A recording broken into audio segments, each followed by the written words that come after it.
Dustin Poirier recently dismantled the biggest and most dangerous prospect in the UFC lightweight division, Benoît Saint Denis. This victory catapulted Poirier's name straight into the title conversation and raised the question, will Dustin Poirier remain the greatest gatekeeper of all time, never winning the Undisputed title, or will he break that narrative and finally claim the belt? That's the question we aim to answer in this video. Since his UFC debut in 2011, the Diamond has participated in numerous wars, always in the top 5 and fighting the best fighters in the division. Poirier has never been in a boring fight, delivering highlights for the ages, which has made him a favorite among fans. Let's take a deep dive into Dustin Poirier's career and explore whether the Diamond will have the same happy ending as Michael Bisping or remain the best gatekeeper in UFC history. Dustin Poirier is of Cajun heritage and hails from Lafayette, Louisiana. While attending Northside High School, the Diamond realized that books and studying were not his thing, so his time as a high school student was short-lived. Due to constantly getting into street fights and troubles, the young Dustin spent more time in the school principal's office than in the classroom, so he finally dropped out in the 9th grade. His bad temper and inability to stay still translated into a passion for MMA. Although attending school turned out to be a failed project, it seemed like the world of MMA was something that Poirier would never leave. On May 16, 2009, at 20 years old, the Diamond turned professional and needed only a minute to knock out his first opponent, Aaron Suarez.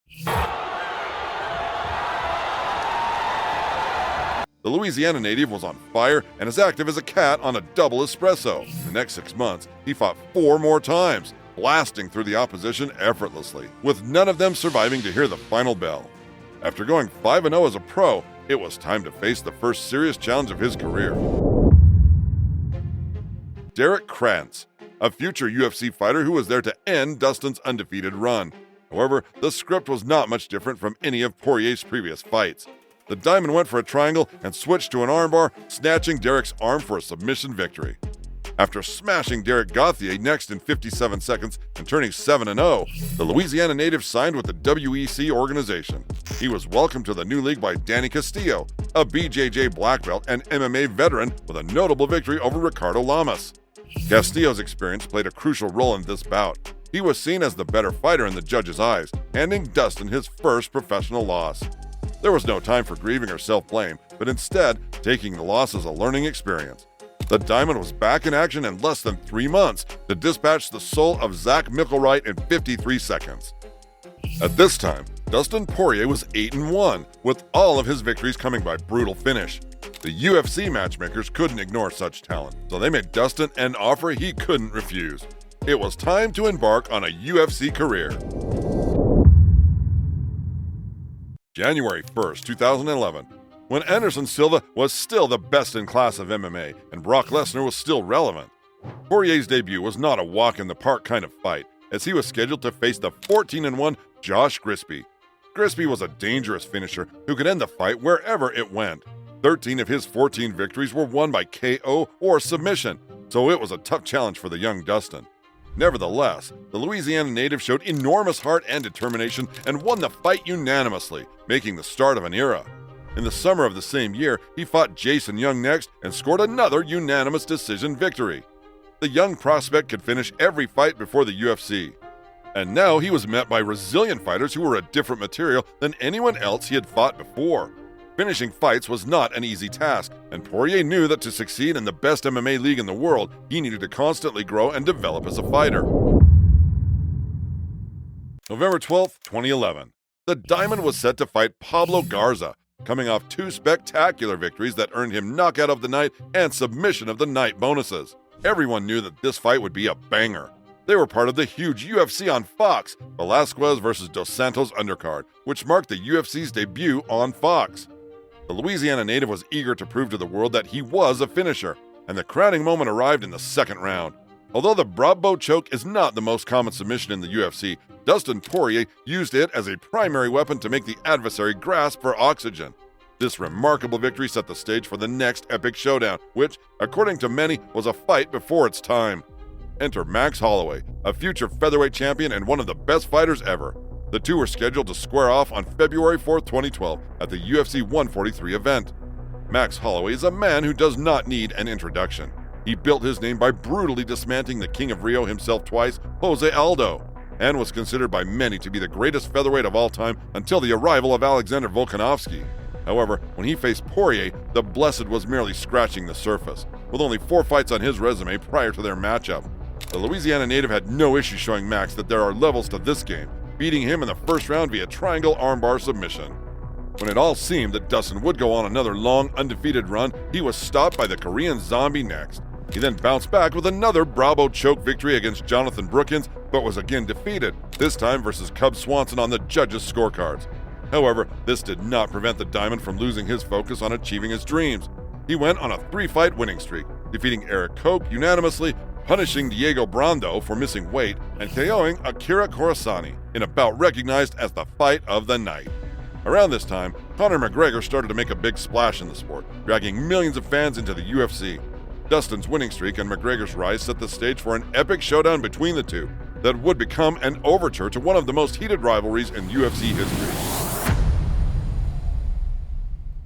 September 27, 2014. The UFC matchmaker scheduled a bout between Dustin Poirier and the Notorious, who brought in a new form of excitement, trash talk. Dustin thinks it's all talk, but when he wakes up with his nose plastered on the other side of his face, he's gonna know it's not all talk. I fought tougher guys, and if Conor could fight half as good as he can speak, I think it would be.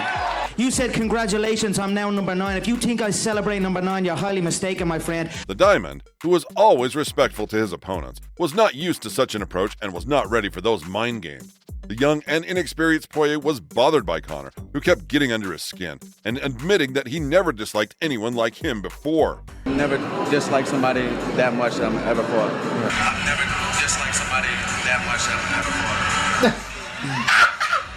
McGregor had already established himself as a new dominant force in the UFC. He TKO'd Marcus Brimage in his UFC debut, then dominated Max Holloway in the next bout and was coming off another KO victory over Diego Brandao. Both Dustin and Conor were on 3-fight winning streaks in the UFC, and those circumstances called for a match between two rising prospects. Unfortunately for Poirier, McGregor was the better man that night, catching the Louisiana native early in the first round. If they only knew that this bout was just the beginning of a rivalry in the years to come. The following year, Dustin Poirier was matched against Carlos Diego Ferreira, a high-level BJJ black belt with scary KO power in his hands. The 11-0 Brazilian was no match for the Diamond, who cut his brakes off in the first round. 2 months later, the Louisiana native found himself in action again, this time versus Yancy Mendieros, who was coming off 2 Performance of the Night bonuses. Prior to the clash, Mendieros had only been convincingly defeated once by Jim Miller, and he posed a real threat to Dustin. Nevertheless, Poirier reminded him how fragile the human torso is, hurting him badly with a body kick before finishing him with bombs. January 2nd, 2016. The next lightweight who got in the way was Joseph Duffy, who held a massive victory over the rising superstar and compatriot Conor McGregor. Poirier dominated that bout and gave no headaches to the judges to decide who was the winner. The Louisiana native was then matched against the 23-6 Bobby Green, who made easy work of him by scoring a spectacular KO victory in the first round. Although Dustin was stopped by Michael Johnson next, he bounced back with a fight for the ages against the battle-tested vet Jim Miller.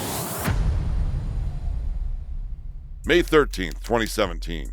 The MMA world was wide open for an epic showdown between Dustin Poirier and Eddie Alvarez.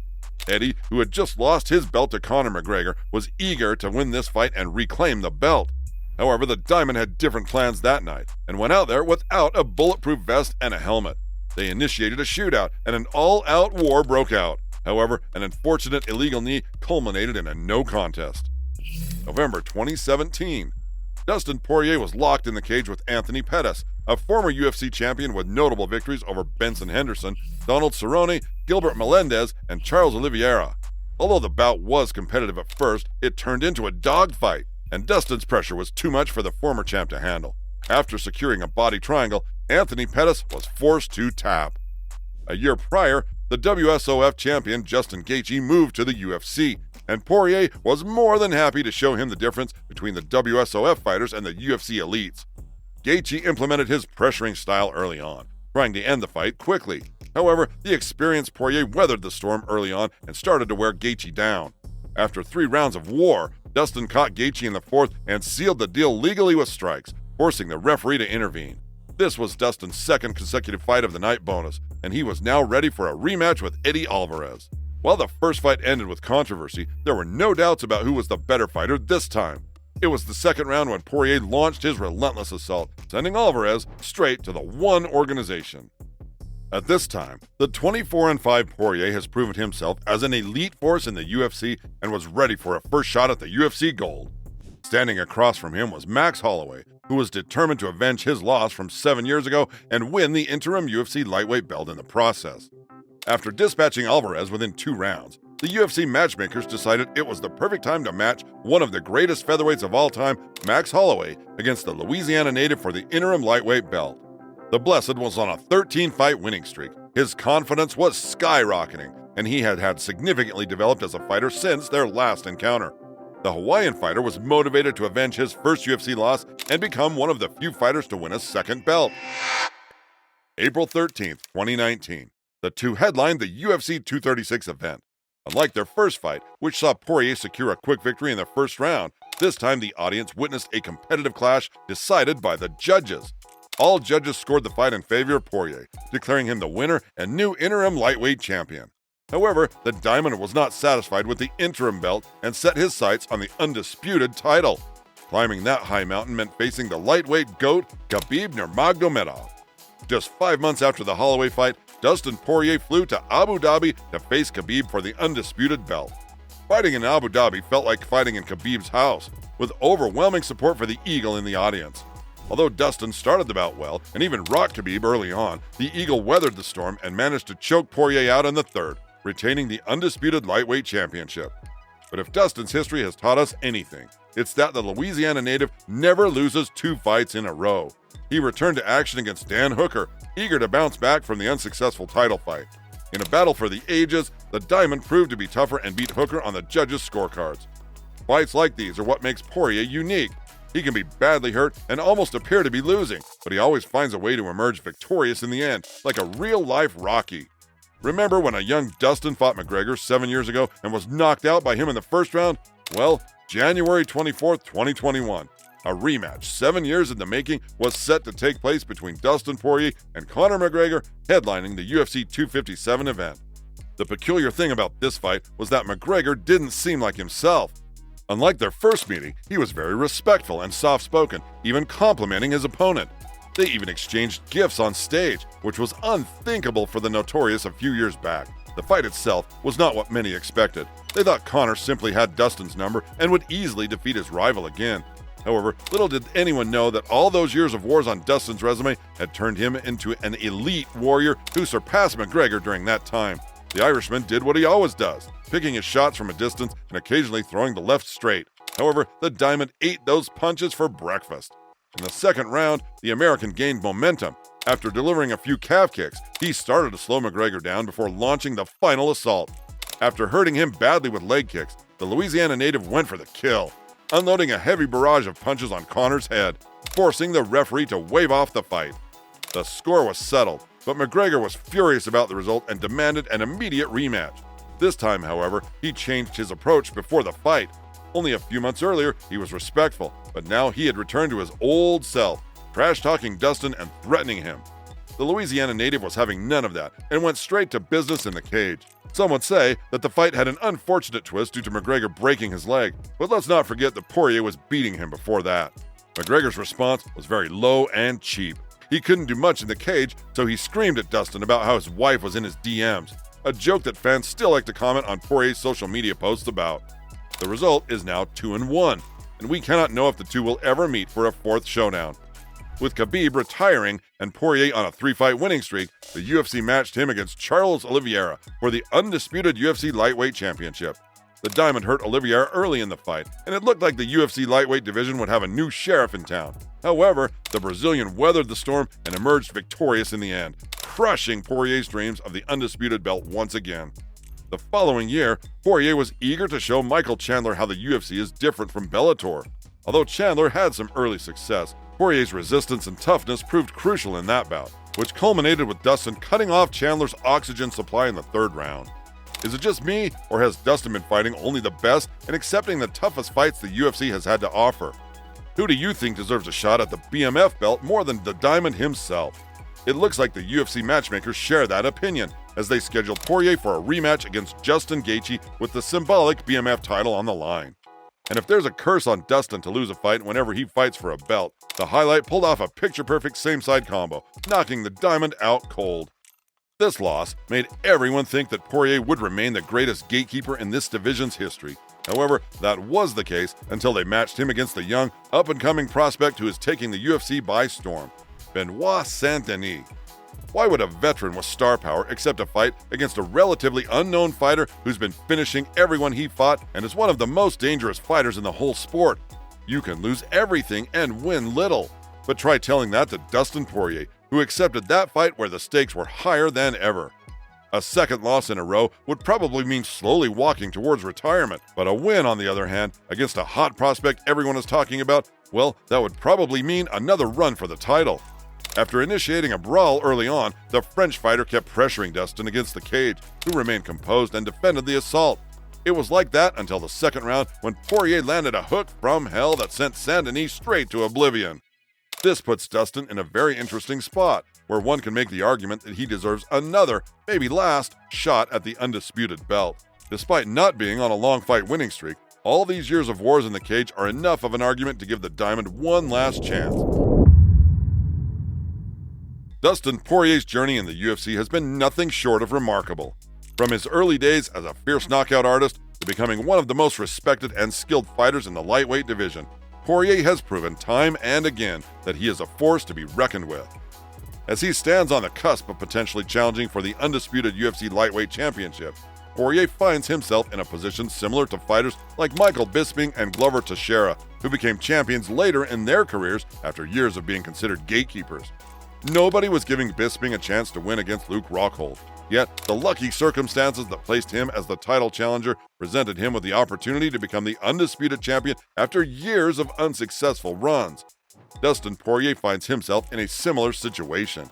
Considering the highlight reels he has given us and the reputation he enjoys among fans, nobody would be against him earning a title shot next. He even posted on his social media that he is interested in a fight against Islam in June. Poirier's experience and well-rounded skills give him a unique advantage over his competitors. His ability to adapt and grow as a fighter has been evident in his recent performances, where he has showcased his ability to handle pressure and overcome adversity. If Poirier were to face the current lightweight champion, Islam Makhachev, he would undoubtedly have his work cut out for him. Makhachev, a close friend of Khabib Nurmagomedov, possesses a similar style to the former champion. However, Poirier's years of studying and preparing for fighters like Khabib could give him the edge he needs to secure victory. He managed to hurt Khabib early in their fight, but wasn't able to seal the deal legally.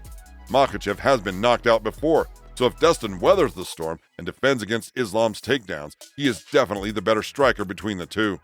While circumstances may need to align for Poirier to get his shot at the title, there's no denying that he is just one fight away from potentially challenging for the belt.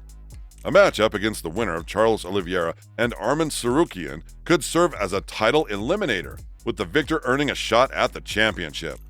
As Poirier embarks on what could be his final run at the title, there is a sense of excitement and anticipation among fans. While the road ahead may be challenging, there is no doubt that Poirier has the skill, determination, and heart to achieve his dream of becoming an undisputed UFC champion. Thank you for tuning in, fight fans, and we can't wait to see you in the next one.